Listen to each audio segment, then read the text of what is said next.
राधा स्वामी जी। आज के सत्संग की बानी स्वामी जी महाराज जी की है। सत्संग के वचन, इल्मो बस करी औजार, इक्को अलिफ तेरे दरकार।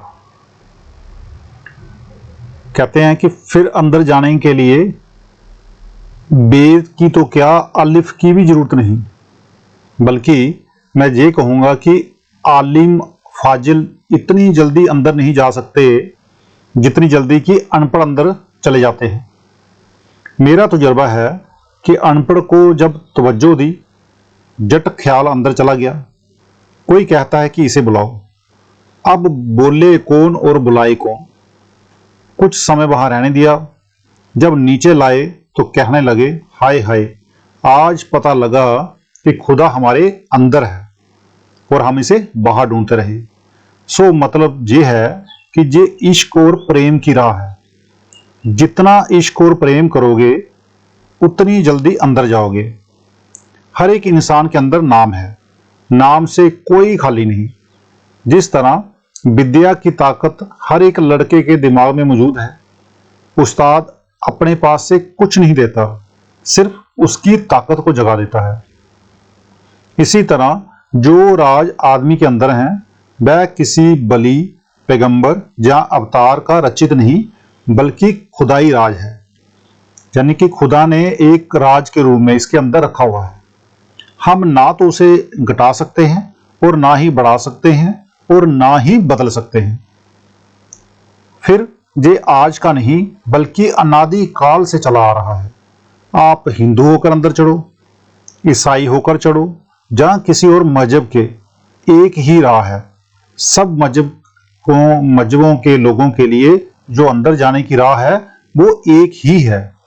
अगर आप कहें कि परमात्मा अलग अलग है तो ये नहीं, परमात्मा एक ही है। आप उसे अल्लाह कहो, उसे आप परमात्मा कहो, वो एक ही है और उसका कानून भी एक ही है। जिस तरह विद्या स्कूल मास्टर से सीखी जाती है, उसी तरह जो कामिल फकीर रूहानी मंडलों पर जाते हैं, चाहे वे किसी कौम या मजहब के क्यों ना हो, जब हम उनसे नाम लेकर अंदर चढ़ेंगे तो पर्दा खुल जाएगा। ये प्रेम और प्यार का विषय है जहां विद्या का कोई लिहाज नहीं। फिर आगे कहते हैं, जपने में सब गए बुलाई, नाम अगम कोई बेद ना पाई। कहते हैं कि जिन्हें पूरा गुरु नहीं मिला, यानी जिन्हें किसी कामिल मुर्शिद की सोहबत हासिल नहीं हुई, वे लोग जपने को ही नाम समझे बैठे हैं। कोई गिरदारी गिरदारी करता है, कोई मुरारी मुरारी करता है, कोई राम राम करता है, कोई अल्लाह अल्लाह करता है, कोई कुछ करता है, कोई कुछ करता है। अब जहां दुनिया बारी करती है, नाम और नामी में भेद है। जब तक नामी ना मिले, नाम का कुछ फायदा नहीं। इसी विषय को एक फकीर बयान करता है कि नाम जपना है तो नामी को ढूंढो, बगैर नामी के नाम का कोई फायदा नहीं। मैं कहता हूं कि जवानी नाम जपना बुरा नहीं, मगर मुक्ति नहीं दे सकता। अब नाम दो हैं, एक जवानी, दूसरा रूहानी। जो जुबान से यानी कि जिबा से जपा जाता है, जवानी नाम से एकाग्र होकर रूह 10वीं गली में जाती है। हमें इससे काम लेना है।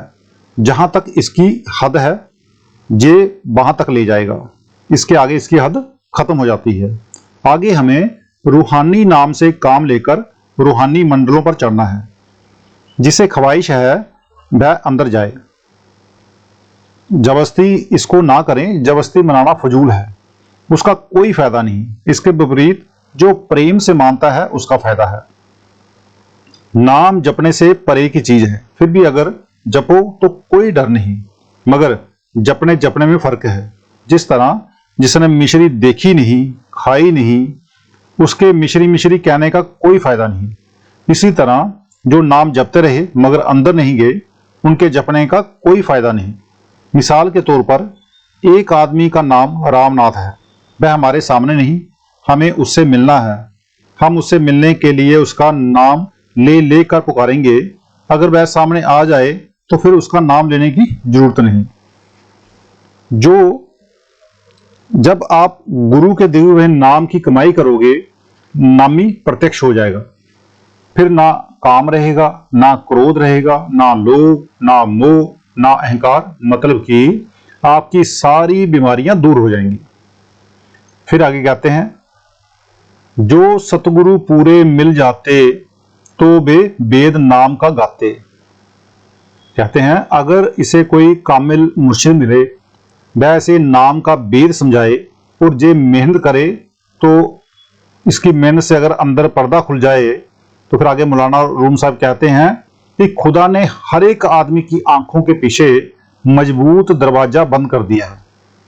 अब सवाल पैदा हुआ कि फिर वह खोलता किस तरह है। कहते हैं कि वह मालिक किसी बली, पैगंबर, अवतार या संत के रूप में दुनिया में इंसान बनकर आता है और हमारा दरवाजा खोल देता है। इंसान का उस्ताद इंसान है। फिर वह मुर्शिद क्या हिदायत देता है? तो कहते हैं कि अगर अंदर तवज्जो दे, तेरे अंदर 5 कलमे, 5 नौबतें दुनकारे दे रही हैं। अब सवाल पैदा हुआ कि वे कैसे मिलेंगी और कब मिलेंगी। कहते हैं कि जब जहां से यानी कि दोनों आंखों के बीच तक शरीर को खाली करके रूह को ऊपर ले जाएगा, जहां तक 6 मंजिलें आ जाती हैं।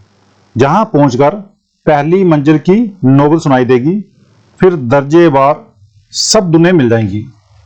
एक एक करके आपके जो दुनिया हैं वो खुलती जाएंगी।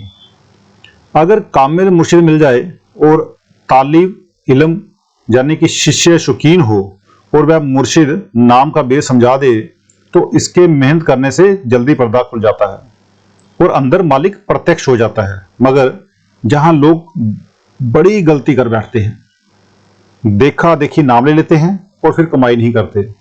वे दुनिया के पदार्थों को कीमती समझते हैं और नाम को फजूल समझते हैं। जब तक नाम को कीमती ना समझा जाए, फायदा कोई नहीं। किसी कुमार को हीरा मिल जाए, उसने कदर ना की, गधे के गले में बांध दिया। जब जोहरी की दुकान पर गया तो लाखों करोड़ों रुपया मूल्य हो गया। फिर आगे कहते हैं, नाम रहे चौथे पद माही, जे ढूंढे त्रिलोकी माही। जब तक हम बाहर बैठे हुए हैं, हमारी स्थूल देह और स्थूल दुनिया है।